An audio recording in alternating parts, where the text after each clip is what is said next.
Welcome to Hanging Out with Robert, that's me. This video contains things that I tinker with throughout the day. For step-by-step detailed instructions of those tasks, you can click on the links in the comment section below. I plan on leaving this video accessible for about 30 days. After that, you can view it through my Patreon account. This video also has tips and tricks that I've learned over the years. So, thank you very much for watching. Kicking off the Tinker Day with this 97 850 T5. Had to have some kind of body work done on it to have them panels faded and those fresh. Anyway, put all distributor stuff back together. New wires, plugs, distributor cap. When it gets hot, it starts misfiring. I think it's probably got a bad coil. Don't have one with me, so I'll ship one back. Get all that back together. Now, working on the oil cooler lines. Man, these things are leaking pretty bad. So I'm going to block that off with the block off plate from the NA. Already got the bolt out the front, bolts out the side. I got to find my clip ring pliers and break those clip rings loose, pull those lines out of there, and I'll be headed home. All done. We are going to jump it, leak check it. In this video, I want to explain to you or teach you what you need to do to give your car a turbo system tune-up, or kind of just service the turbo system in your car. If you have a vehicle with a turbocharger on it, that vehicle has had millions of dollars of research done to it to help your car run more efficiently with a smaller engine. Vehicles that have a turbocharger can produce more power with a smaller engine because of that turbocharger. The purpose of a turbocharger, and here's one here that was removed from a car because it was not serviceable.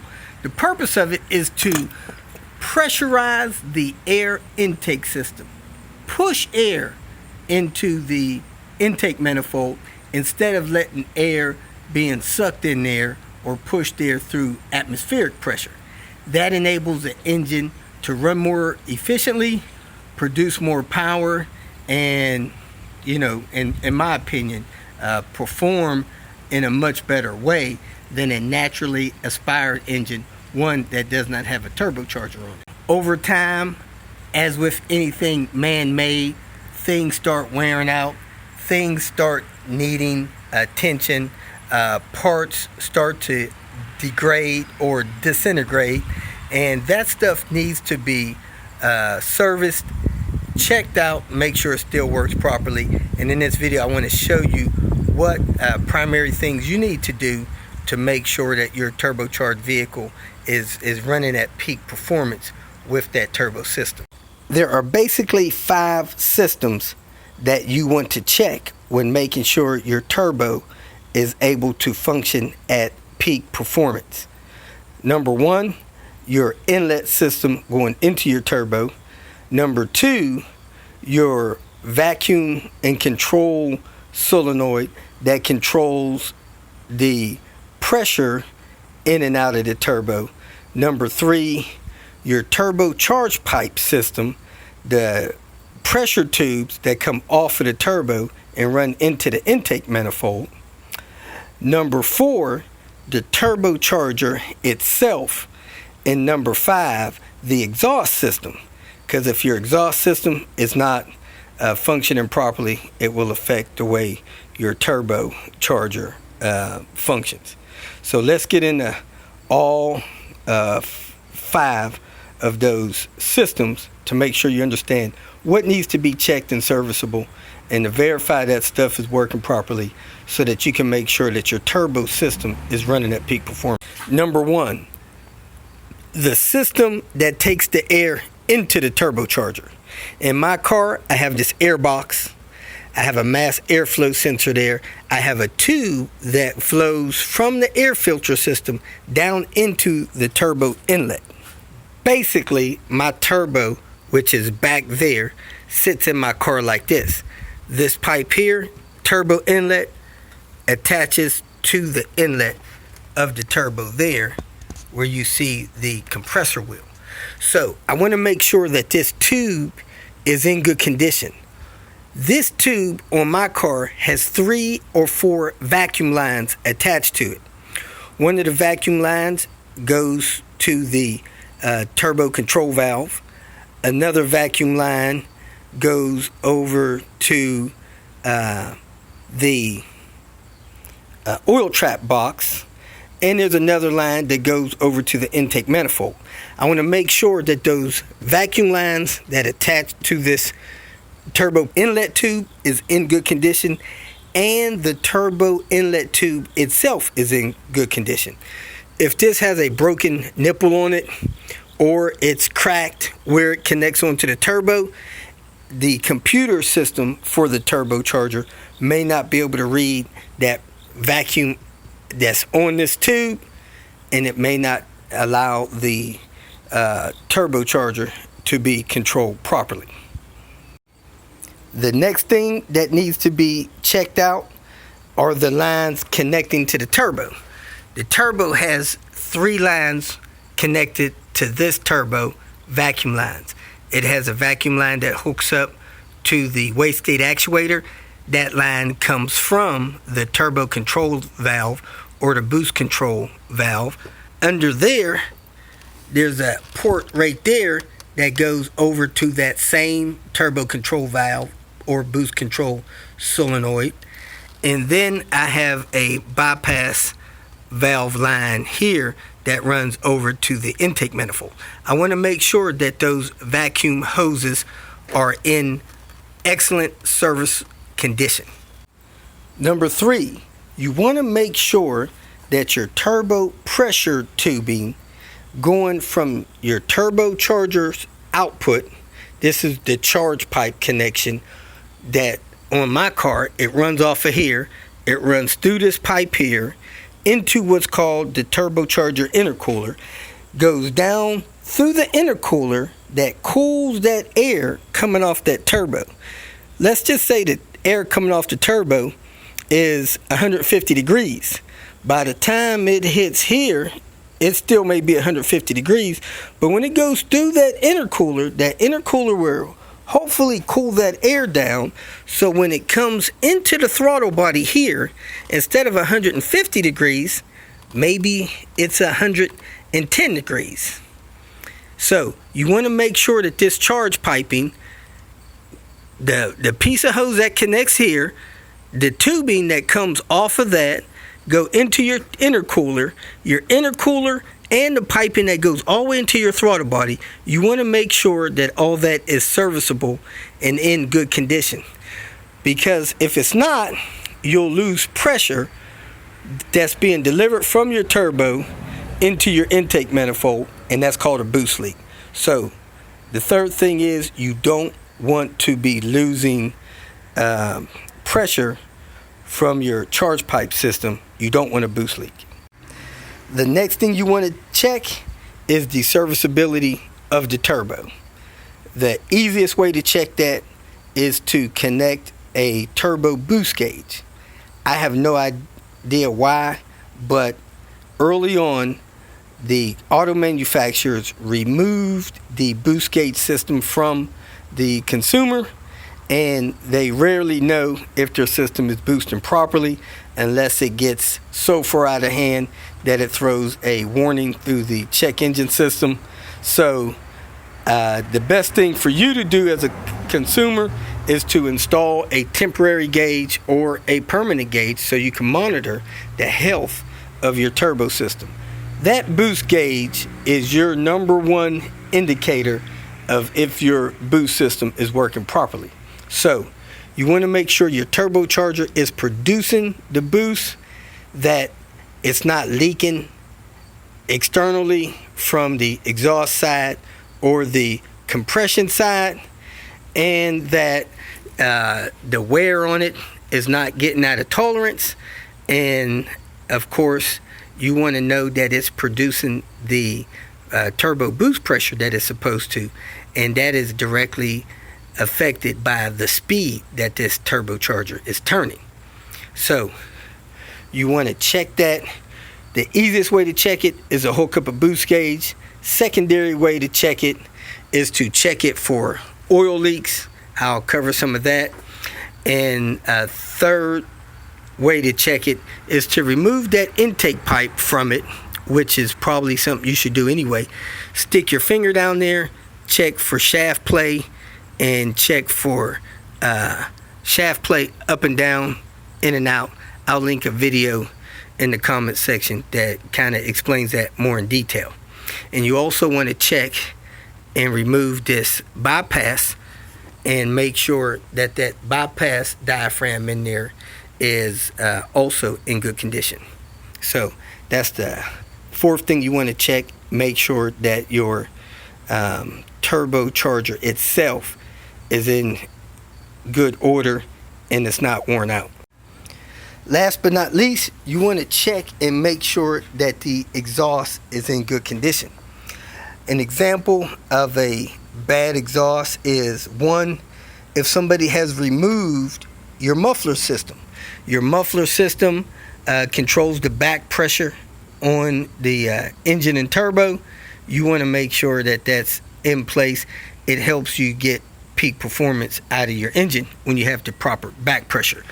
Another thing you want to make sure is you don't have any exhaust leaks. That pressure, again, coming off of that exhaust, if your system is leaking, especially if you have a clogged catalytic converter or some kind of clog in your exhaust system, that will slow down the ability of the air to flow from the exhaust and out the exhaust system, which affects how fast your exhaust turbine will spin. So you don't want a clogged cat. That will slow down the speed of the turbo. That is usually one of the last things that goes bad in the system, but it is a common issue with turbochargers. Somebody having a clogged catalytic converter or some other exhaust issue that causes this unbalance in the exhaust flow off of this exhaust manifold flange there that comes off the back of your turbo. So those are the things you want to check to make sure that this is serviceable. Let's go and dive into looking at some of this stuff a little closer. In here you can see a little more of the in and out shaft plate on this worn turbo. Let me grab a boost gauge, some vacuum line to connect to that boost gauge, and hook this up to a vehicle to check to see what the vehicle is producing boost wise. Now you should do your best to find out what your car's boost pressure should be at peak. Now a car won't produce its peak boost pressure until it's up around 4,000 or 5,000 RPMs. So you might have to find a place to get on it to make sure it's producing that pressure. And you want to hook up a boost gauge, temporary or permanent, check to see what it's producing, and then I'm going to show you how to check to see if that turbo is getting weak and not producing what it needs to. Here's a vehicle that we're going to check the turbo boost system on. It is a 1998 Volvo V70R. Volvo programmed this vehicle to produce a boost pressure at about 10 psi. So at boost peak pressure, this car should produce 10 psi, and it should hold that 10 psi for several seconds. So I'm going to hook up a boost gauge, and we're going to take it for a spin and see if it produces that pressure. It's easy to hook up a boost gauge to this car temporarily because it has a vacuum tree on the intake manifold side. Some vehicles it's a little tougher. Now at least what you could do is take the line that's coming off the front of the turbo over to your turbo control valve, cut it in half, put a T on it, hook up your boost gauge, and then cap off that T or hook it back up direct. Well, this one, I'm going to pull one of these ports off this vacuum tree, hook up a gauge, run my test, and then plug it back up. So there's a link in the comment section with more information on that. Let's go ahead and get this test going. I probably should have a longer boost line, but this is what I have. I have it going from the vacuum tree over to the door. So let me take this boost gauge on here where I can monitor it. As you can see, this boost gauge is starting out about 5-6 psi low. It's kind of normal to see about 1 psi low, but 5 is kind of a lot. Now, when you're under the 0 on the boost gauge, that's measured in inches of INHG. When you're above the 0, that's boost pressure. So we're going to start that line under 0 as being 0, and every line above that probably 2 psi. So 0 will be 2 psi. The line above it will be 4, 6, 8. The line below the 10 will be 10 psi. But let's go see what we end up with. Take this thing for a test drive. Now, it's really not possible to get boost pressures when you're sitting idle, because even though your turbo is turning and part of this vacuum system, it cannot produce boost unless you have a load on it, which means the car has to be pulling, gaining speed, or going uphill to be in boost. If you're just cruising down the highway, you're normally not in boost, not putting any load on the turbo. So we're going to take it around, go down the hill, and we're going to use the uphill as the area where we're going to measure our boost pressure. When you have a turbo car, you want to make sure that the engine is at its normal operating temperature before you go putting some load on the engine and turbo. So there you can see it, my coolant temperature is about normal, so it's just about safe to put pressure on the turbo. I'm going to cruise all the way down this hill, and then I'm going to do a pull up the hill to get the turbo pressure. Now, even though this gauge is not accurate, it'll still tell us if the turbo is producing close to the boost pressure that it's supposed to, and B, after I make a change, if that turbo boost doesn't match itself with this minor boost leak I'm going to create, we know the turbocharger is getting weak and is not going to be able to hold the pressure that it's supposed to, because it should be able to boost past minor leaks, but maybe not major leaks. So what I'm going to do is get to the bottom of this hill, turn around, and come back up the hill, and I'm going to stay in a gear that I could get the boost pressure up to its max and hopefully sustain that for 3 or 4 seconds. Boost this up, I'm going to tell you what it boosts to, then I'm going to show you the change I'm going to make and see if it boosts to the same amount. Coming up the hill was a little erratic when the car shifted. I got a bad boost spike, but it was able to go up to 10 on the gauge and maintain about 8 on the gauge. So now I'm going to create a boost leak at that vacuum tree by removing one of those ports, go back down that hill, and come back up and see if it can maintain that same boost pressure. If it can maintain that same boost pressure, it's likely a good turbo, and I don't have any other boost leaks, and everything's probably working fine. If it can't maintain that same boost pressure, then the turbo's probably getting weak, not being able to boost as much, and there may be some other issues. So let's go out here, make this boost leak. I just pulled this off, created a vacuum leak, but when I'm in boost, that's going to be a boost leak. So let's see if we can produce the same boost with that small leak. Probably wouldn't be a bad idea to shift this in low to keep it, I think, in second gear while I do this pull.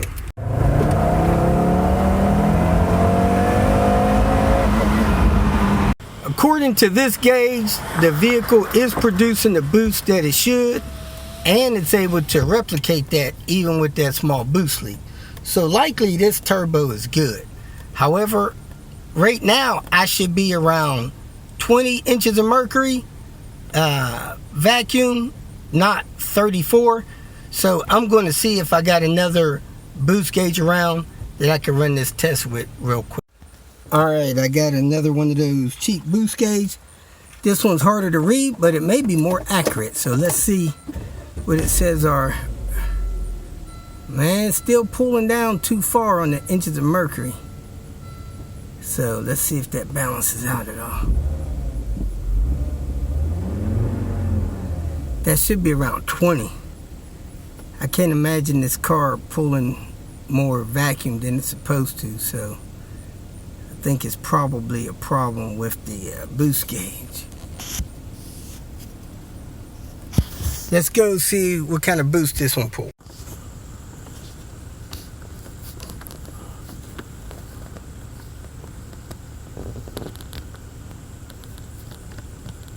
Even with this other gauge, it produced 10 pounds of boost. So I'm going to hook this gauge up to my car and see if it does the same vacuum setting. Hanging out in Cincinnati, checking out some supercars, one by one. Mercedes, Lamborghinis, Ferraris, McLarens, Porsches, more Ferraris. The value runs deep, folks. If you feel that this information was useful, please like it and share it with your social media friends. You can subscribe to my channel so that you will get notifications of future videos that I post. You can follow me on Twitter, and if you need to contact me directly, please visit my website. And if you have any questions, leave them below, and someone or myself will reply to them. Again, thank you very much for watching.